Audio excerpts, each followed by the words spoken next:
ഇതിലിപ്പം മടിക്കാനൊന്നുമില്ല. മാസം കഴിയുമ്പോ ശമ്പളം കൊടുക്കണമെന്ന് അമ്മാവ് സേതുവിനോട് പറഞ്ഞല്ലേ. ഇന്നിപ്പോ തീയതി 7 ആയി. എന്നാലും ഒരെന്നാലും ഇല്ല.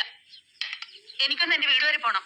വെറുതെ കൈ വീശി അങ്ങോട്ട് ചെല്ലാനേ ഒരു പിച്ചക്കാരന്റെ കൂടെ അല്ല അച്ഛനും അമ്മ എന്നെ ഇറക്കി വിട്ടത്. നിന്നെ കിട്ടിയതിന് ശേഷം ഞാനൊരു പിച്ചക്കാരനായി നീ നിന്റെ അച്ഛനോട് എന്ന് പറ.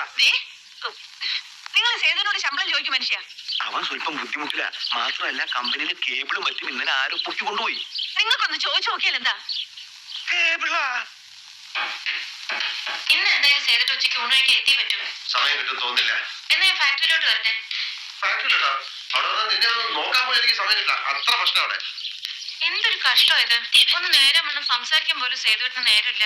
ഈ തിരക്കൊന്ന് കഴിഞ്ഞോട്ടെ. അതെ സുഭദ്ര പറയാനേ മാസം കഴിഞ്ഞു. അയ്യോ അതിന് ഞാനൊന്നും അതല്ല ശമ്പളം കിട്ടിയിട്ടില്ല. ഓ